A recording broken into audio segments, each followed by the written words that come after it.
ushima n'ibyo ushaka bibe ari byo bisakara mu izina rya Yesu. urakoze cyane Manuel, ubushize duherukana ufite ubuhanuzi bukomeye, uyu munsi wa none nabwo ufite ubuhanuzi. Iyo twasenze turahishurirwa, ariko uyu munsi ndumva nta yerekwa rikomeye mfite cyane, mfite iyerekwa rito cyane.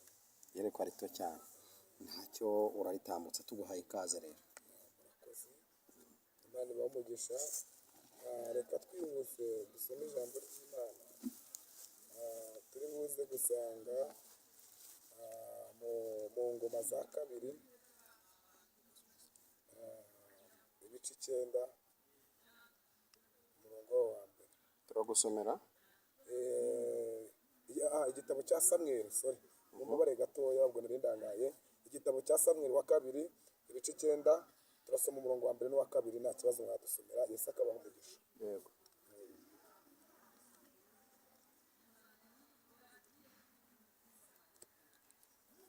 Reka dusome mu izina rya Yesu Kristo. Bukeye Dawidi arabaza ati, mbese hari uwasigaye wo mu muryango wa Sawuli ngo umugirire neza ku bwa Yonatani? Kandi mu nzu ya Sawuli hariho umugaragu we witwaga Siba. Baramuhamagara ngo yitabe Dawidi. Umwami aramubaza ati, mbese ni wowe Siba? Nawe ati, ni jye umugaragu wawe. Mwakira neza ijambo ry'Imana. Imana iguhe umugisha. Iri jambo narihaye turimo ivuga ngo guhabwa agaciro ariko gahawe n'Uwiteka.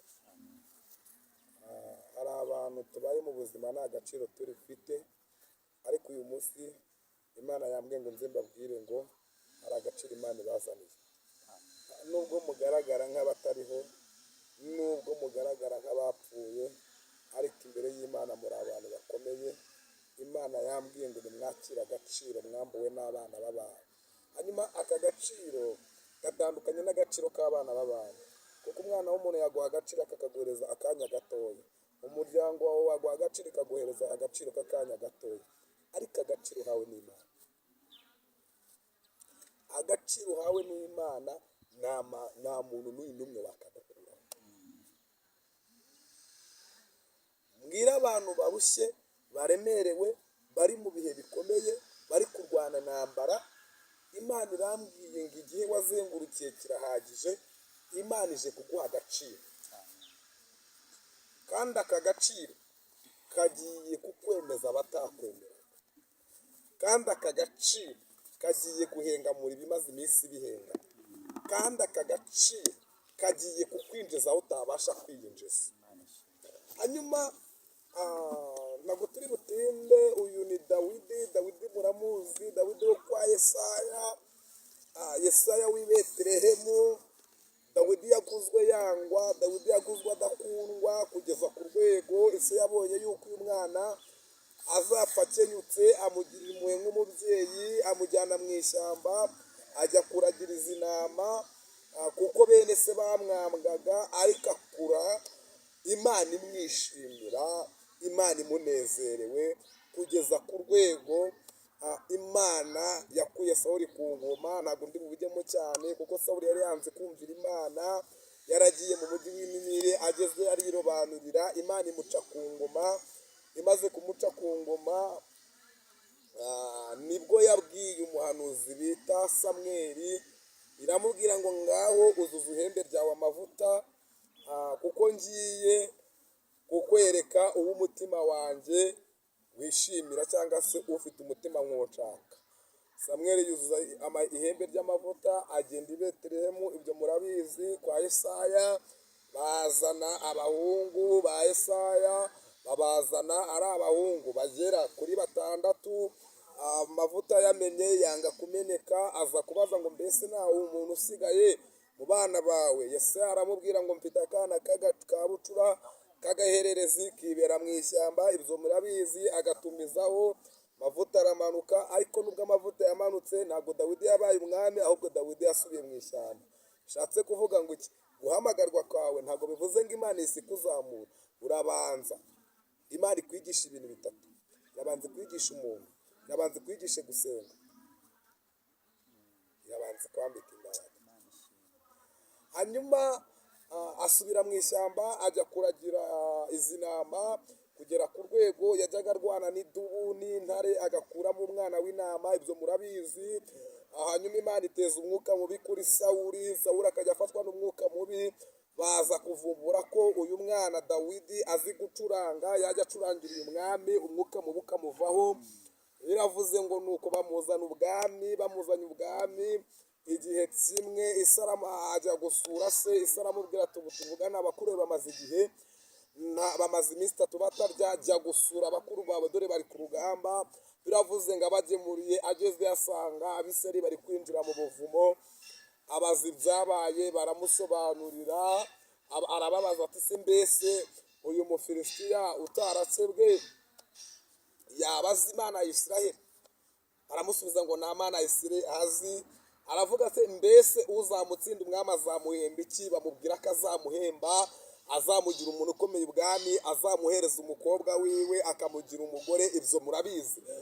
Hanyuma ngo Dawidi ajya mu rugamba ahinesha Goliyati kuko yari ari mu mugambi w'Imana. Igitumye ibintu bikugeraho bikagusiga uri muzima ni uko uri mu mugambi w'Imana. Gituma bazakurwanya ariko ntugire icyo uba, nuko Imana yakumenye batarakumenya. Imana yakuvuzeho ibikuvugaho bitarakuvugaho. Dawidi yari yaravuzweho n'Imana, Dawidi yakoraga n'Imana, Imana yaramwishimiraga. Ngo bageze mu rugamba rw'amahina atera ibuye rimwe, bisobanuye Kristo, ngo Goliyati yikubita hasi. Harimo ijambo rivuga ngo Goliyati umaze igihe uhagaze mu masezerano yawe, igihe kirageze ngo Goliyati ave mu mugisha wawe. Igihe kirageze ngo Goliyati ave mu mugisha wawe. Hanyuma ntabwo ndi butinde, biravuze ngo nuko Goliyati arapfa. Amaze gupfa ngo Abisirayeli batangira kujya birahira Dawidi, bakajya bavuga ati umwami Sawuli yishe intama n'intama, ariko Dawidi we yishe inzovu. Ngo nuko Sawuli ishyari riramufata, rimaze kumufata atangira guhiga uyu mwana Dawidi ngo amwice. Hanyuma n'igihe cyageze amushyingira umukobwa we, hanyuma mu kumushyingira umukobwa we ngo amutumaho abaja ngo bamwice. Hanyuma ababaja bageze kuri Dawidi, umukobwa we aramwimana, nibwo yahitaga amucisha mu idirishya. Dawidi aragenda arahunga ajya i Nayote y'Irama. Ageze i Nayote y'Irama nibwo yabazaga Yonatani umuhungu wa Sawuli, aramubaza ngo ariko ubundi nzira iki? Ni iki ndacumuye kuri so gituma ngenza nganyica?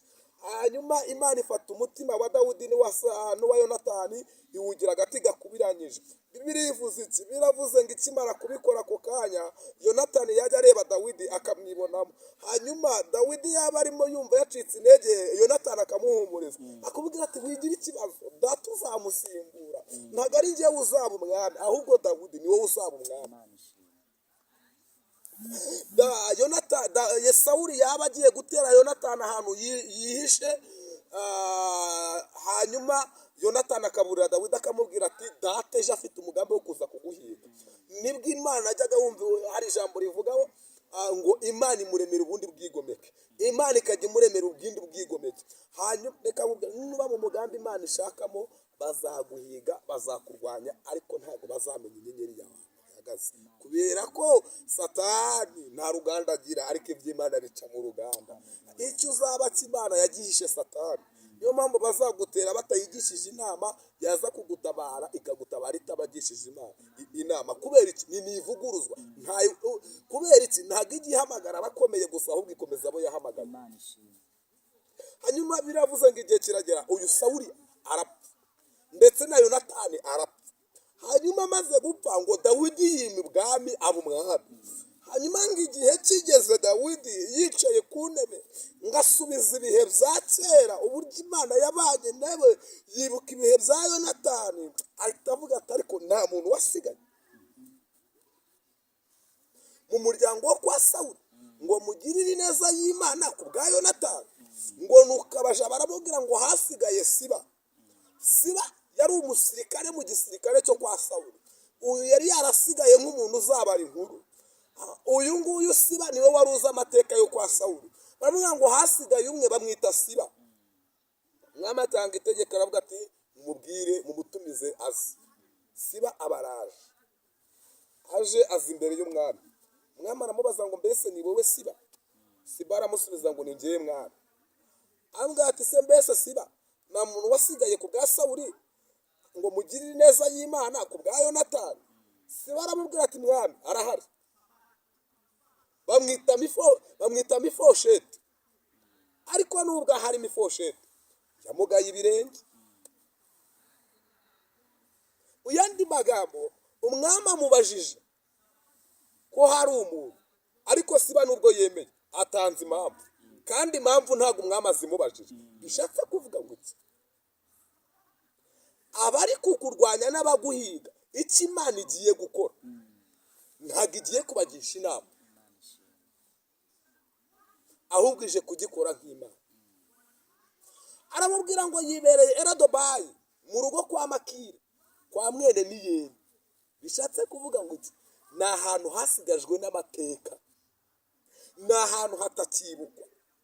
Uyu mwana yari afite ibikomere bigera kuri bibiri. Igikomere cya mbere, uyu mwana avuka ibwami, ariko avutse Imana iri guca ubwami wabo. Icyo ni igikomere cya mbere. Igikomere cya kabiri, uyu mwana amugaye ibirenge, kandi uyu mwana ntabwo yavutse amugaye ibirenge, hoya, ahubwo cyari igihe ubwo Sawuli yari amaze gupfa, ngo umuja wareraga uyu mwana bitewe n'ukuntu Sawuli yayoboye nabi, ngo akimara kumva ibibaye kuri Sawuli, ngo yahise ashishura uyu mwana, ngo umwana yikubita hasi. Ako kanya ngahita amugara ibirenge, akura amugaye ibirenge, ngakurira Erodobayi, akurira mu rugo kwa Makiri kwa mwene Miyeri, ahantu hasigajwe n'amateka. Reka nkubwire mama, nubwo nta gaciro ufite, nubwo imiryango yagutereranye, papa nubwo imiryango yagutereranye, wa mukobwa we nubwo imiryango yagutereranye, ariko hari agaciro Imana igiye kuguhereza. Nubwo urambagizwa n'ukora ubukwe, ariko Imana irambwiye ngo akira agaciro kakwinjiza gatuma ukora ubukwe. Wa musore we nubwo ukora bikanga, Imana irambwiye ngo akira agaciro kakwinjiza mu mugisha wo gukora. Nubwo bagufashe nk'aho utari uw'umumaro, Imana irambwiye ngo akira agaciro kaguhesha kuba uw'umumaro mu muryango ukomokawe. Igihe wazengurukiye ukeneye ubutabazi bw'Imana, Imana iravuze ngo niwakira agaciro kakwinjiza mu butabazi bw'Imana. Biravuze ngo nuko umwami aramubwira ati njyewe ibyo ntabwo mbikeneye, uwo mumunzanire, Mifosheti mumunzanire. Biravuze ngo nuko Mifosheti bamutumizaho, hava kwa Makiri kwa mwene Miyeri, aza ari igicumba yinjira ibwami. Ngageze imbere y'umwami, mwamara mwitegereza, aravuga ngo mbese niwe Mifosheti muhungu wa Yonatani? Undi aramubwira ati ni njyewe. Aramubwira ngo sinzabura kukugirira neza. Mu yandi magambo, jya ugira neza wigendere, kuko iyi neza uzayisanga imbere. Biravuze ngo nuko ahita amubwira ijambo rikomeye, aramubwira ngo ibyo gusubira iwanyu byibagirwe. Iyo agaciro k'Imana kakugezeho, Imana ikwemeza n'abatakwemera. Iyo agaciro k'Imana kakugezeho, Imana igukoresha iby'ubutwari. Iyo agaciro k'Imana kakugezeho, buri muntu wese yifuza kubonana nawe, buri muntu wese yifuza kuganira nawe. Iyo agaciro k'Imana kakugezeho, aho watinyaga kwinjira ntabwo utinya kuhinjira, kubera kuri kumwe n'Imana. Biravuze ngo nuko uyu mwana ahita agwa hasi yubabana, ahita amubwira ngo uzahezayo kungirira neza, ko ndi intumbi.